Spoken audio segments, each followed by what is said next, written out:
Marie Steiner's personal archive contains notes about an extraordinary meeting that took place in a small conference room in Stuttgart during the winter of 1913, when Rudolf Steiner brought together a select group of 12 industrialists and bankers who had requested esoteric understanding of the spiritual nature of capital and finance. It was not a public lecture, but a private consultation where men controlling vast fortunes sought deeper understandings about the responsibilities and spiritual consequences of the economic power they wielded, without fully recognizing invisible dimensions, operating through every financial decision they made affecting the destinies of thousands of people, directly and indirectly, through chains of effects that extended far beyond accounting calculations, revealing interconnections between material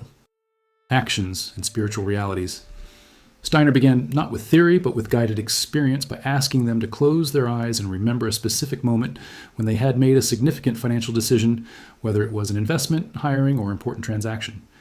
He asked them to relive not only external circumstances, but also internal states of consciousness in those moments by observing motivations, intentions, and feelings that accompanied choices. After prolonged silence where men immersed themselves in introspection, he asked how many could honestly say that decisions had been made with the good of everyone involved in mind rather than just maximizing personal or corporate returns. The silence that followed was an eloquent response revealing that normal business practices rarely included spiritual or moral considerations beyond minimal compliance with laws that were often circumvented through technicalities when convenient. Steiner then explained that every financial decision, regardless of how small or large, created ripples in the ocean of existence that reached higher spiritual dimensions, including spheres of thrones, which were the first angelic hierarchy, closest to divinity, being literally thrones upon which creative will sat, manifesting through countless descending levels to densities of matter where money circulated as the blood of civilization, carrying not only economic values, but impressions of intentions and qualities of consciousness of all who had touched it. Few people stop to think that money perhaps has a much deeper impact than just the material.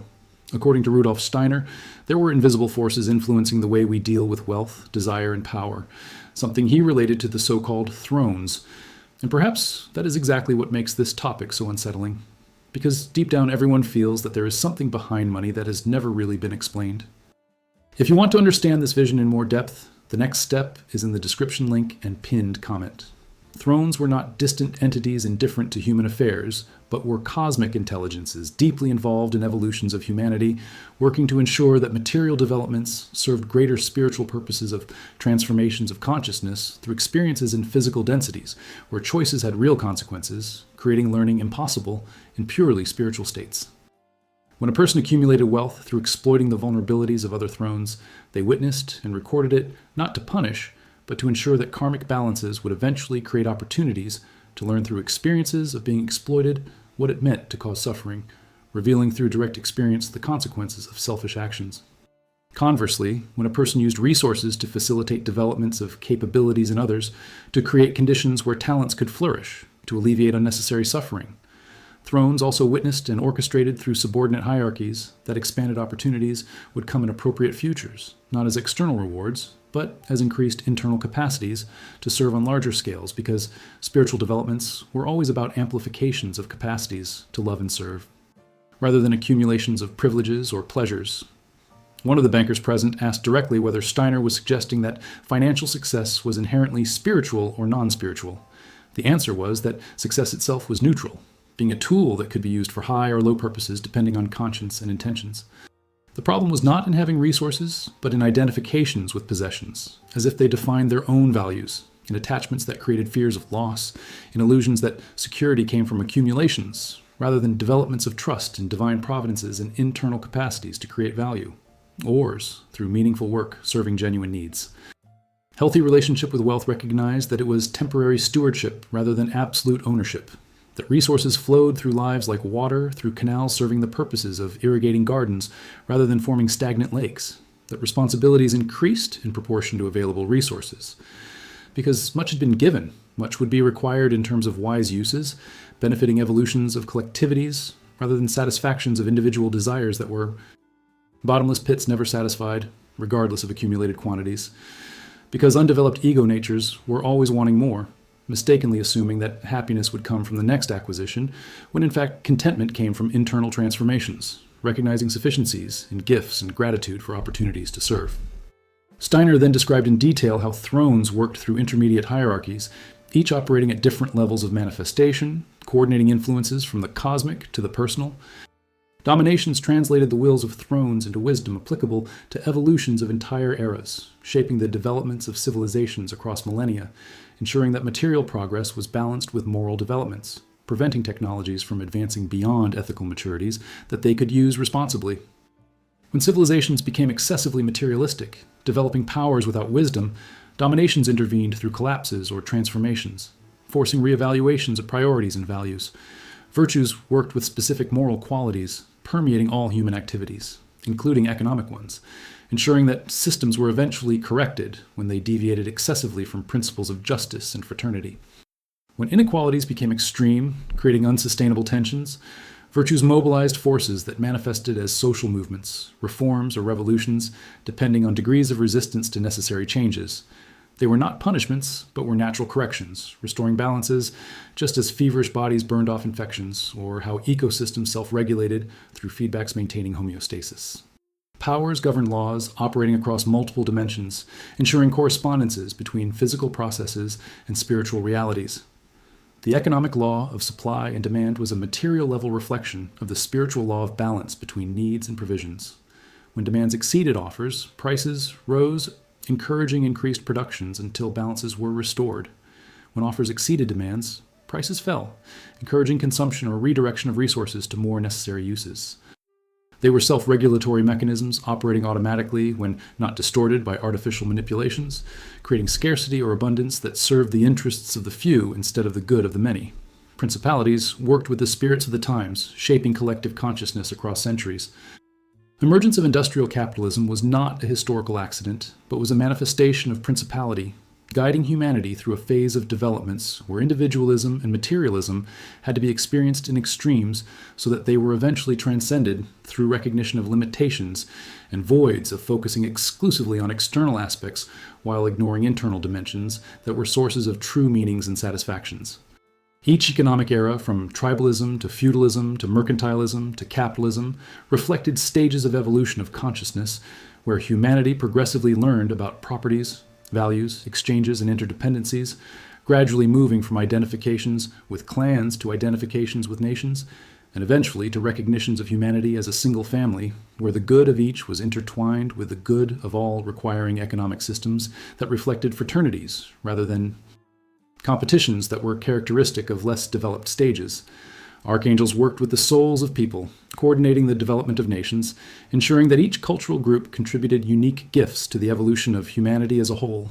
Distributions of natural resources across geographies were not random, but were arrangements that required cooperation and exchanges between people, preventing self-sufficiency that would lead to isolation.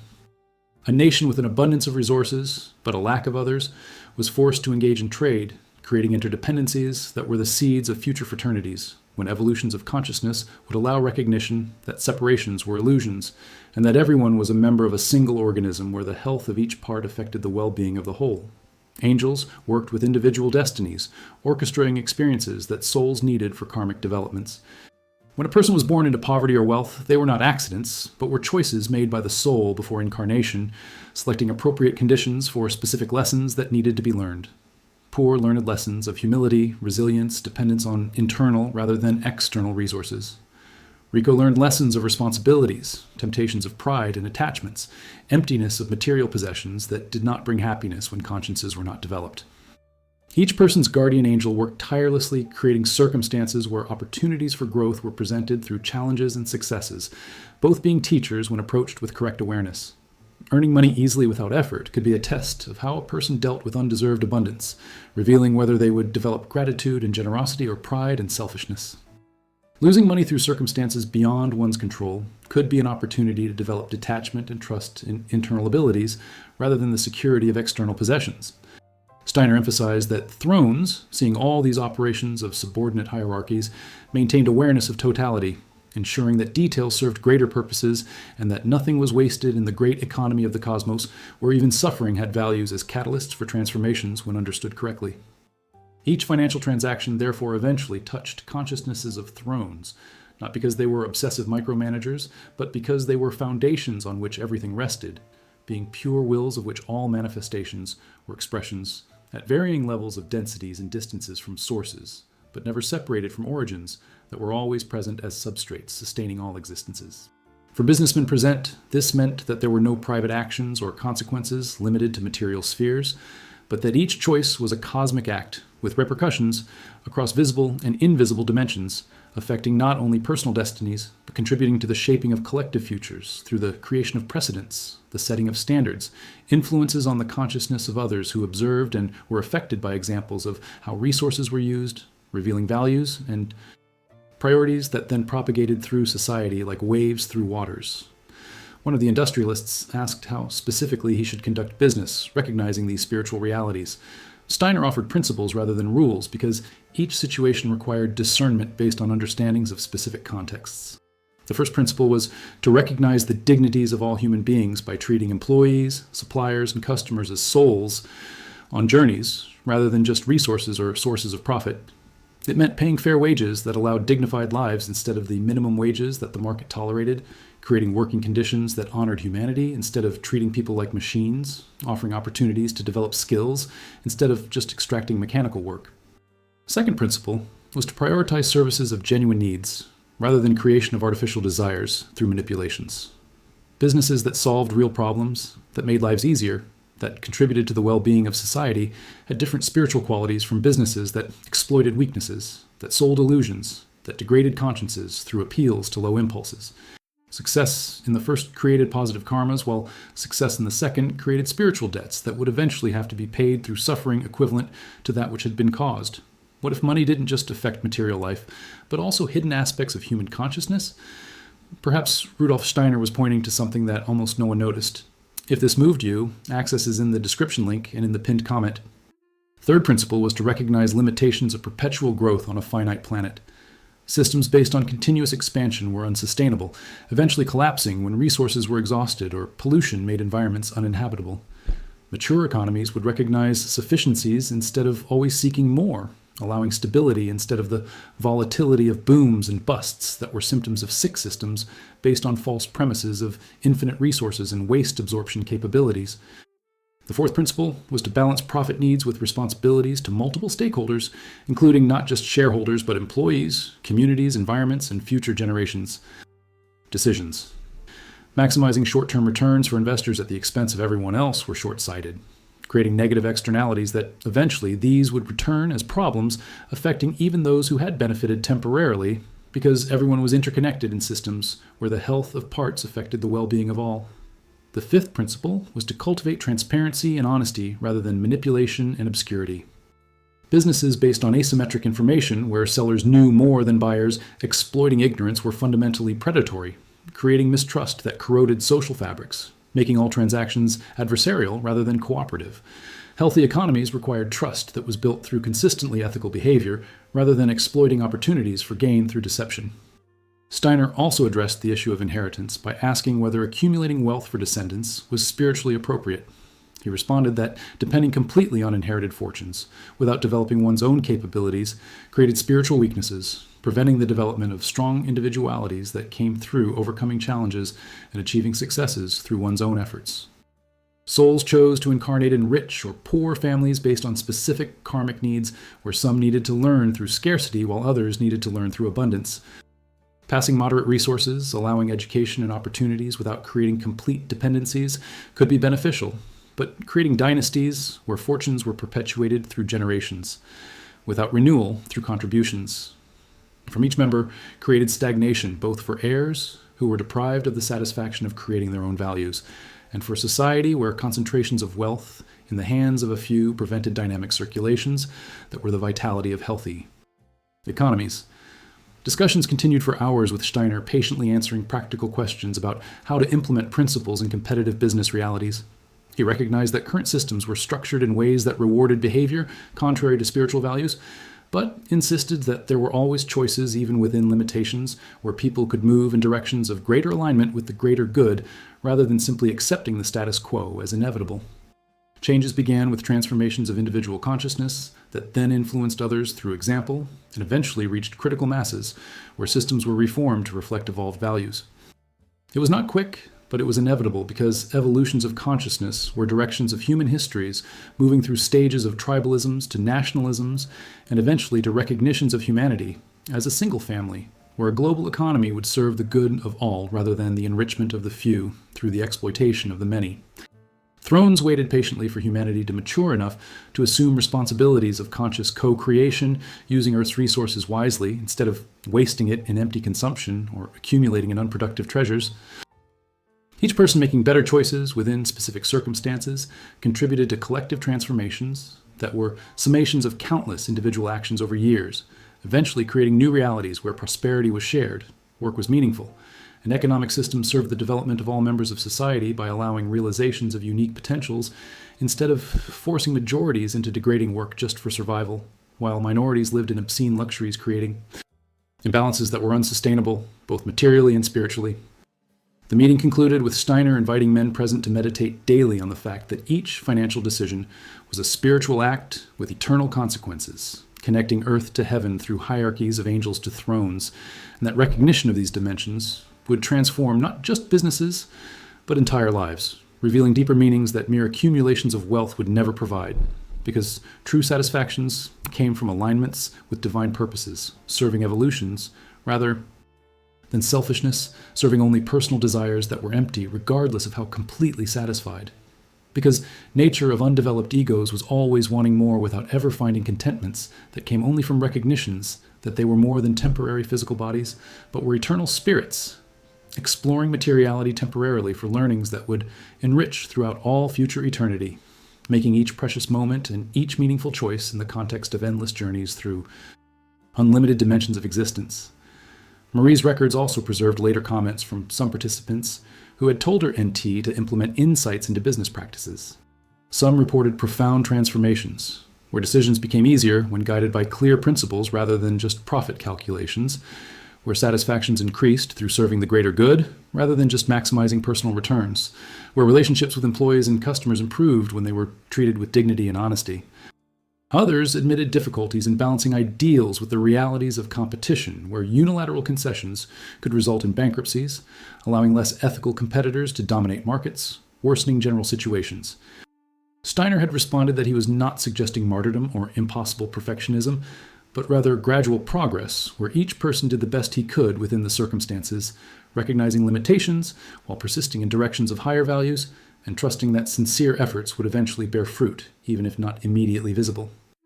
Some industrialists had established foundations using portions of profits for education and community development, finding that returns in terms of employee loyalties, reputations, and personal satisfactions exceeded costs. Others had reformed work practices by creating more humane and participatory conditions, finding that productivity increased when people were treated as partners rather than resources. They were small steps, but they were seeds of greater transformations, demonstrating possibilities of integrating spirituality with economics instead of treating them as separate domains. Hidden karma of money revealed by Steiner was not external punishment, but was a law of balance, ensuring that they reaped what they sowed, and that intentions eventually manifested in realities, creating worlds reflecting consciousnesses that prevailed. Thrones witnessing everything kept records not in books, but in etheric substances of the cosmos, where each act left permanent impressions that were accessible to developed consciousnesses, being able to read complete stories of evolutions through the ages, seeing patterns of growth and setbacks, advances and setbacks that were natural in processes of development, that were never linear, but were spirals, where the same themes returned at higher levels of understanding, until lessons were completely integrated and transcended. Money from this perspective was not evil, but it was a neutral tool that could serve developments when used consciously or create obstacles when used selfishly. Challenge for humanity was to develop maturity to manage resources, responsibly recognizing powers and responsibilities that came with capabilities to influence realities through economic choices that were always also moral and spiritual choices, regardless of how much they were recognized as such, because all actions had multiple dimensions, operating simultaneously on visible and invisible levels, creating consequences across all planes of existence, connecting individual with cosmic, and networks of interdependencies that were fundamental structures of reality, manifesting the will of thrones, that everything was interconnected, and that the good of each was intertwined with the good of all, in syntheses that were foundations of divine love, permeating creation, keeping everything in being through constant presences that were bases of existences awaiting recognition, so that humanity could consciously collaborate in co-creations instead of being merely carried by currents without awareness of destinies or abilities to influence directions through choices illuminated by spiritual wisdom that Steiner had shared in that extraordinary meeting in Stuttgart, planting seeds that would continue to germinate through generations until they fully blossomed into transformed civilizations aligned with divine principles that were the ultimate goals of all evolutions, when heaven and earth would unite in syntheses that were promises of all spiritual traditions awaiting fulfillments through the dedicated labors of countless souls through the ages, building brick by brick temples of renewed humanity that would be abodes of divine spirits manifesting through material forms in perfect harmonies that were natural states when developments completed cycles returning to origins but enriched by journeys through separations and reunifications that were patterns of everything that existed, breathing with pulses of creation in eternal dances of manifestations and dissolutions that were lives of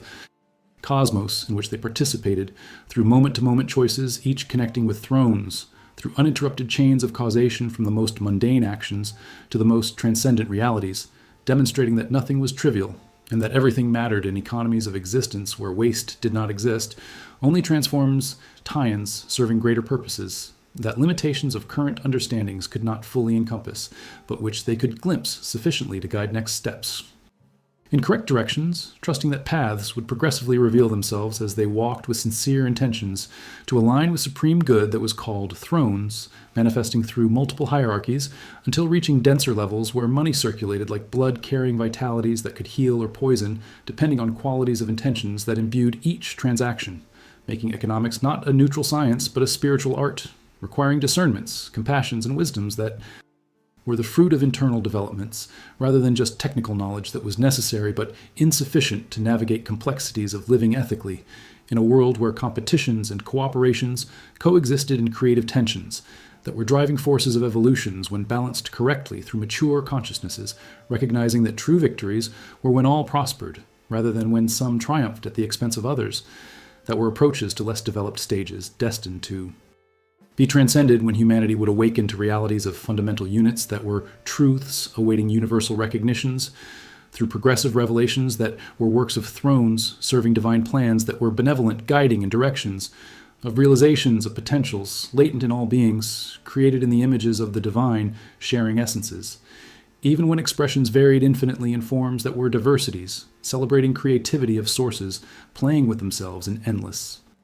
processes of self-knowledge through mirrors that were individual consciousnesses, each reflecting a totality of unique perspectives, contributing to riches of cosmic experiences that were treasures accumulating through the ages in archives of thrones, where everything was preserved eternally, serving futures that transcended present imaginations, but were anticipated through glimpses that inspired dedications to works of transformation that were calls of all responding with lives aligned with truths,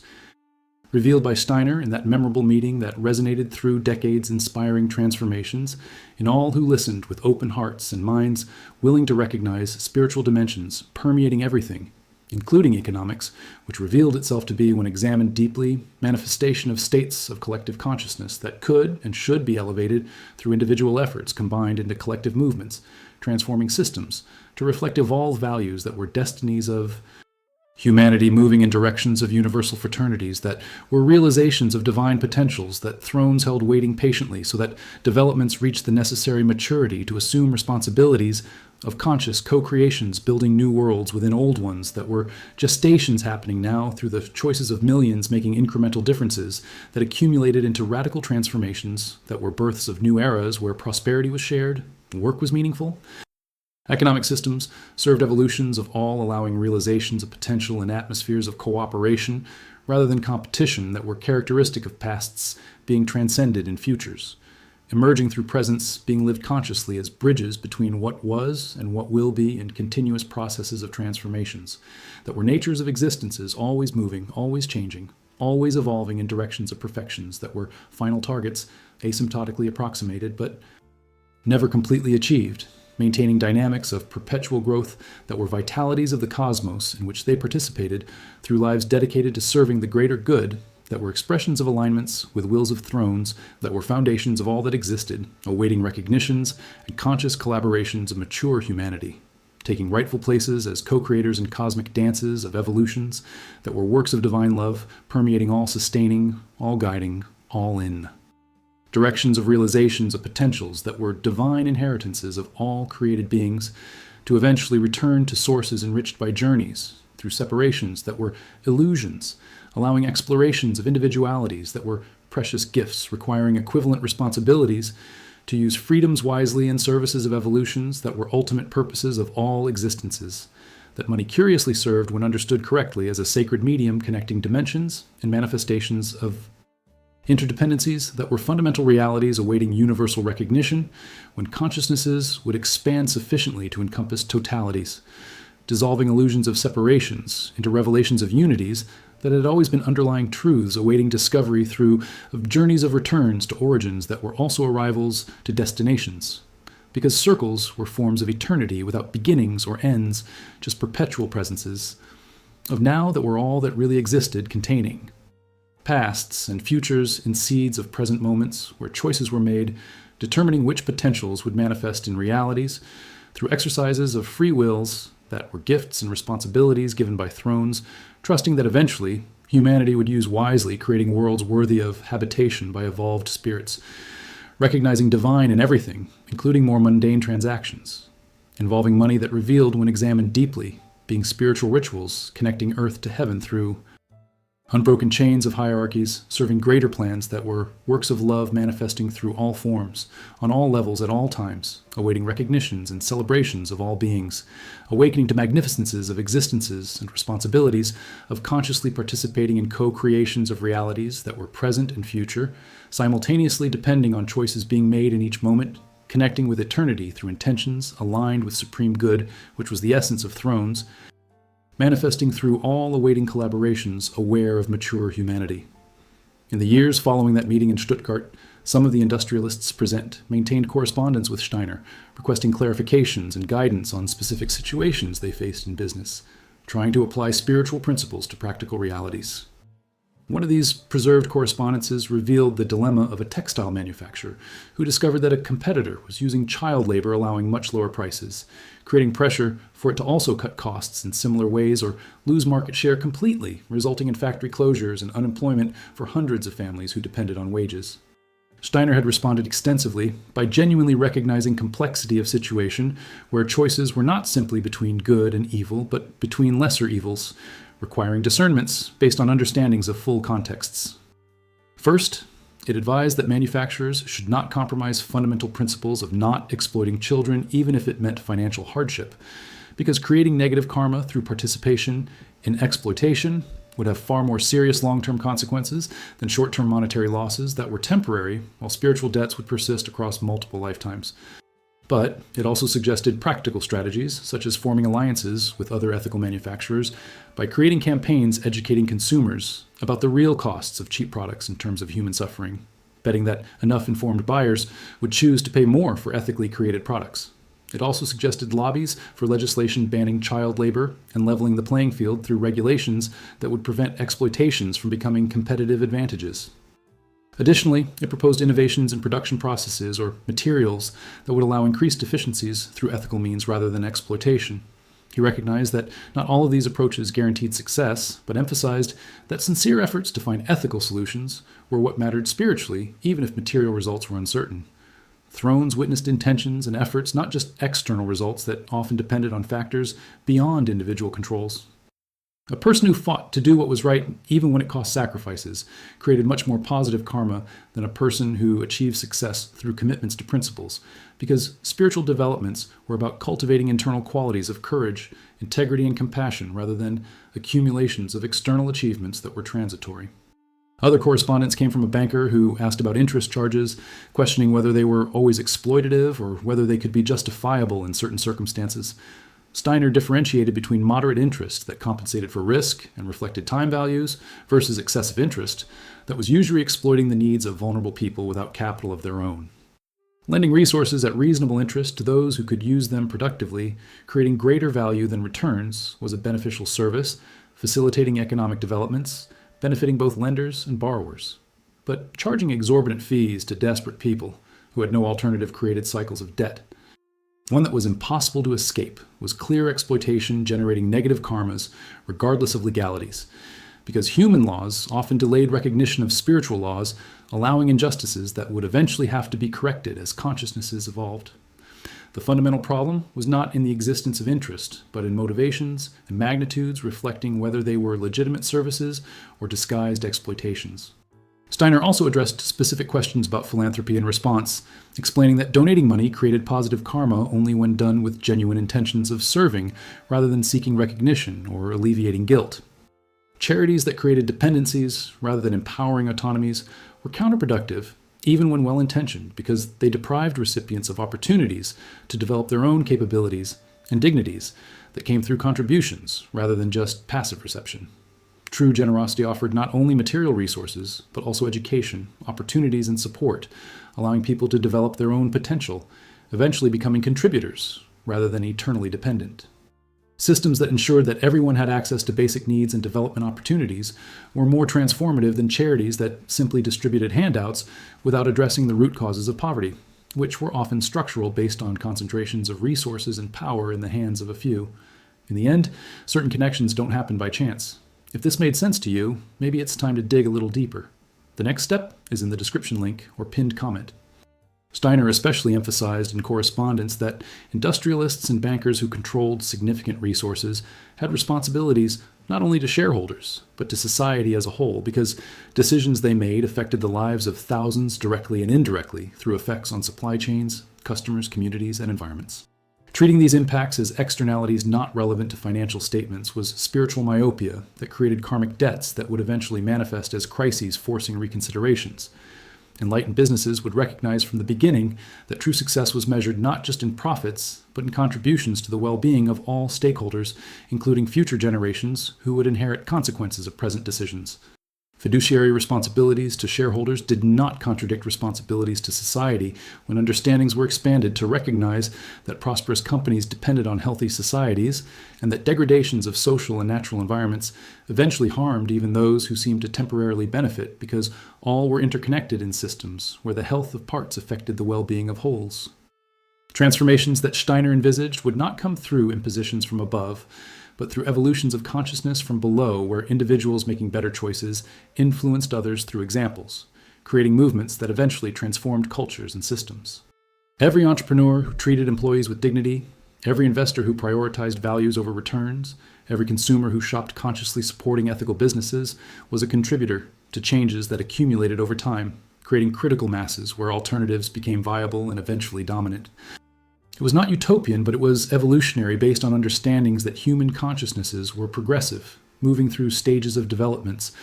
where each era built on the achievements of previous ones, eventually transcending limitations through integrations of lessons learned. Materialistic era focused only on accumulations.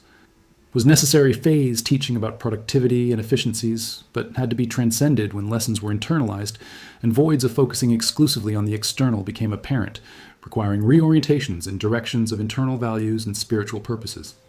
Throne's coordinating processes through hierarchies ensured that developments continued even when they seemed to stagnate because apparent regressions were often preparations for future leaps, as well as retreats before leaps, or silences before births. Patience was a virtue because cosmos times were vast, allowing full ripening rather than forcing fruit before it was ready, creating bitterness rather than sweetness that was natural when developments completed at appropriate rates. Steiner concluded many correspondences with encouragements that sincere efforts, even when they seemed small or inadequate, were valuable in contributing to collective transformations that were the sum of countless individual actions through generations, gradually building the foundations of transformed societies. They were not to be discouraged because changes were not immediate or complete, but they were to persist, trusting that the seeds sown would germinate at appropriate times when conditions allowed for full flowerings. Each generation added layers on the work of previous generations until eventually structures were complete, revealing in retrospect that what appeared to be fragmented and disconnected efforts were in fact parts of coherent mosaics that only time distances allowed to perceive wholes. Throne's perspectives, looking across the ages, recognized patterns that individuals living at specific times could not fully encompass, but that could be trusted to exist based on understandings that the cosmos was ordered through benevolent intelligences, guiding in directions of ultimate good. Marie's files also contained her own reflections on how concepts presented by Steiner transformed understandings of economies from being neutral systems governed by mechanical laws to being manifestations of collective consciousnesses reflecting states of humanity's spiritual developments. Each economic era, from tribalism to feudalism to capitalism, revealed not only technical advances, but stages of evolution of understandings about properties, values, and relationships between individuals and communities. The future that Steiner envisioned, where fraternities would be the basis of economic organizations, was not a regression to tribalism, but was a synthesis at higher levels where individualities developed through eras of separations were recombined into conscious rather than unconscious collectivities, preserving freedoms while recognizing interdependencies. It would not be imposed uniformity, but harmonious diversities where each person contributed unique talents to the common good through free choices instead of coercion or conformity that were characteristics of less developed stages. Economies of such societies would operate through completely different principles than current ones based on competition and individual profit maximization. Works would be creative contributions offered freely rather than commodities sold for survival needs. Distributions of resources would be based on needs and capabilities to use productively rather than powers to pay prices determined by scarcity or monopoly. Decisions about production would be guided by considerations of what benefited human developments rather than what maximized financial returns. It did not mean that material abundances would be abandoned, but that they would be directed in ways that served all rather than just a few, that were sustainable rather than destructive of environments, that facilitated the development of human potential rather than creating dependencies or degradation. Advanced technologies could be used to free people from repetitive mechanical work, allowing them to focus on creative and meaningful activities rather than simply increasing the consumption of a few while displacing many. Thrones, seeing possibilities, worked through hierarchies, creating opportunities for humanity to choose paths towards higher futures, rather than continuing on paths of exploration and degradation that were unsustainable, inevitably leading to collapses and suffering that were natural corrections when systems violated spiritual laws of harmony and balance. Crises were not punishments, but were signs and opportunities to reconsider directions by making different choices that aligned with wisdom instead of greed that was spiritual blindness. The hidden karma of money that Steiner revealed was that every economic choice was simultaneously a spiritual choice.